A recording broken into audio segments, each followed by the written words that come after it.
ہم topic cover کر رہے ہیں اپنی ویڈیوز میں حضرت امام علی علیہ السلام. لیسن نمبر 1 ہے، اس کی دوسری قسط ہے آج. اس کا عنوان ہوگا خون کے پیاسے. نبوت کے پہلے 3 سال تک رسول اللہ صلی اللہ علیہ وآلہ وسلم نے دین اسلام کی خاموشی سے تبلیغ فرمائی. اس کے بعد اللہ تعالیٰ کا حکم آیا کہ اب دین کو اعلان پھیلائیے.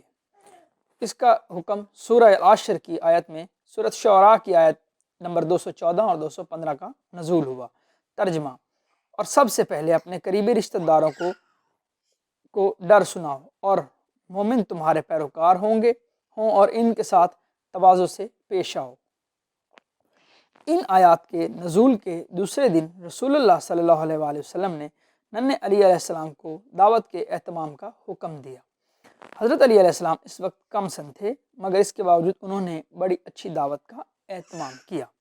سب نے بڑے ذوق اور شوق سے کھانا کھایا. جب سب کھانا کھا چکے تو رسول اللہ صلی اللہ علیہ وآلہ وسلم نے کھڑے ہو کر ارشاد فرمایا: یا بنی عبد المطلب، مجھے کسی ایسے عرب نوجوان کا علم نہیں جو اپنی قوم کے لیے میری لائی گئی دعوت سے بہتر چیز کوئی تمہارے لیے دنیا و آخرت میں کامیابی کے لیے لایا ہو. اے اولاد عبد المطلب، اے عباس، اے صفیہ میری پھپھو، اے فاطمہ میری بیٹی، تم لوگ خود کو جہنم کی آگ سے بچاؤ، کیونکہ تمہیں اللہ کی پکڑ سے میں بھی نہیں بچا سکتا. ہاں، میرے مال میں جو چاہو تم لے سکتے ہو. یقین جانو یہ سچے دین کی دعوت ہے، اور تم میں سے جو کوئی میرے ساتھ دے گا، کون ہے جو میرا ساتھ دے گا اور کون ہے جو میرا بھائی بنے. ساری مجلس پر سناٹا چھا گیا، کوئی کچھ نہ بولا.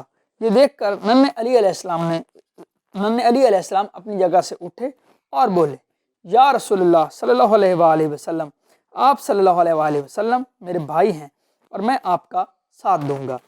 آپ صلی اللہ علیہ وسلم نے ان کا ہاتھ پکڑ کر فرمایا: یہ میرا مددگار بھی ہے اور میرا بھائی بھی، اور تم لوگوں اس کی بات سن لو اور اس کی بات مان لو. یہ سن کر ابو لہب اپنی جگہ سے اٹھا اور حضرت ابو طالب سے کہنے لگا: اور سنو، اب تم اپنے بیٹی کی فرما برداری کرو. یہ کہہ لگا کر ہنسنے لگا اور محفل کو درہم برہم کر دیا. اس کے بعد یہ آیت نازل ہوئی. ترجمہ: تمہیں جو اللہ کی طرف سے حکم ملا ہے وہ لوگوں کو سناؤ اور مشرکوں کا خیال مت کرو. اس کے بعد رسول اللہ صلی اللہ علیہ وآلہ وسلم نے ایک بار پھر اپنے خاندان میں تبلیغ کی کوشش کی اور حضرت علی علیہ السلام کو پھر دعوت کے انتظام کرنے کا حکم دیا. ایک دن رسول اللہ صلی اللہ علیہ وآلہ وسلم کوہ صفا کی چوٹی سے پکار کر کہا: یا صباحا، یا صباحا، ہائے صبح کا خطرہ، ہائے صبح کا خطرہ. پیارے بچوں، یہ نعرہ اس وقت لگایا جاتا ہے جب بہت ہی بڑا خطرہ سر پر منڈلا رہا ہو. یہ وہ دور تھا جب عرب رات کو شب خون نہیں مارتے تھے، اس لیے ہتھیار کھول دیے جاتے تھے اور انہوں نے شب خون کا وقت صبح کا مقرر کر رکھا تھا. جب کبھی یہ نعرہ لگایا جاتا تو صبح کا ڈاکہ سمجھا جاتا. اللہ کے آخری رسول صلی اللہ علیہ وآلہ وسلم نے ان کی بدعمالیوں سے آنے والے عذاب کے حملے سے انہیں ڈرانے کے لیے یہ نعرہ لگایا تھا. تمام اہل شہر صفا کوہ صفا کے دامن میں آ کر سمٹ گئے. پیارے بچوں، ہم آپ کو یہ بتاتے ہیں کہ رسول اللہ صلی اللہ علیہ وآلہ وسلم نے ان کے لیے تمام دعوت کا اہتمام کیا. یہ سارا انتظام کم سن مولا علی علیہ السلام نے کیا. اس وقت حضرت علی کی عمر مشکل سے 15 سال تھی، مگر انہوں نے اس کم سنی میں کے باوجود نہایت عمدہ انتظام کیا. دسترخوان پر صرف بکرے کے پائے اور دودھ تھا.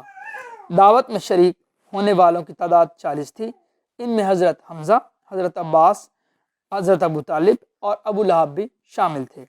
یہ سب کھانے سے فارغ ہوئے تو رسول اللہ صلی اللہ علیہ وسلم نے کھڑے ہو کر فرمایا: لوگوں، اگر میں کہوں اس پہاڑ کی دوسری طرف بہت بڑا لشکر ہے اور تم پر حملہ کرنے کے لیے تیار ہے، کیا تم میری بات کو سچ مان لو گے؟ سب لوگوں نے ایک زبان ہو کر کہا: آپ صادق اور امین ہیں، اور آپ سچے ہیں، اور آپ نے آج تک کبھی جھوٹ نہیں بولا. آپ صلی اللہ علیہ وسلم ہمیشہ سچ کہتے ہیں. ہمیں آپ پر پورا یقین ہے اور آپ کی بلندی سے دوسری طرف اب آپ صلی اللہ علیہ وآلہ وسلم نے فرمایا اے بنی عبد المطلب خدا کی قسم تمہارے سامنے دنیا اور آخرت کی بہترین نعمت پیش کرتا ہوں، اور بولو تم میں سے کون ہے جو اس شرط پر میرا ساتھ دے گا اور میرا معاون اور مددگار ثابت ہوگا۔ اس بار بھی مجمع پر خاموشی طاری ہو گئی اور کوئی کچھ نہ بولا۔ اب ننھے علی علیہ السلام اٹھے اور بولے یا رسول اللہ صلی اللہ علیہ وآلہ وسلم ہے یہ ٹھیک ہے میں عمر میں سب سے چھوٹا ہوں اور مجھے اور میرے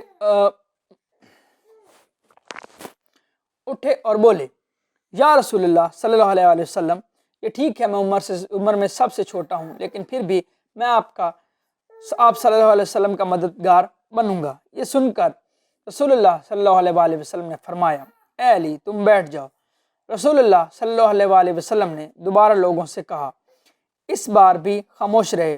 حضرت علی علیہ السلام کھڑے ہوئے اور ابھی کچھ کہنے ہی لگے تھے تو رسول اللہ صلی اللہ علیہ وآلہ وسلم نے انہیں بیٹھنے کا اشارہ کیا۔ تیسری مرتبہ پھر رسول اللہ صلی اللہ علیہ وسلم نے خطاب فرمایا اور اس بار بھی سب خاموش رہے، اور پھر حضرت علی نے ان کو پھر وہی کہا یا رسول اللہ صلی اللہ علیہ وسلم میں آپ کا مددگار بنوں گا۔ یہ سن کر رسول اللہ صلی اللہ علیہ وآلہ وسلم نے فرمایا علی بیٹھ جاؤ، تو میرا بھائی ہے اور میرا وارث بھی۔ جزاک اللہ۔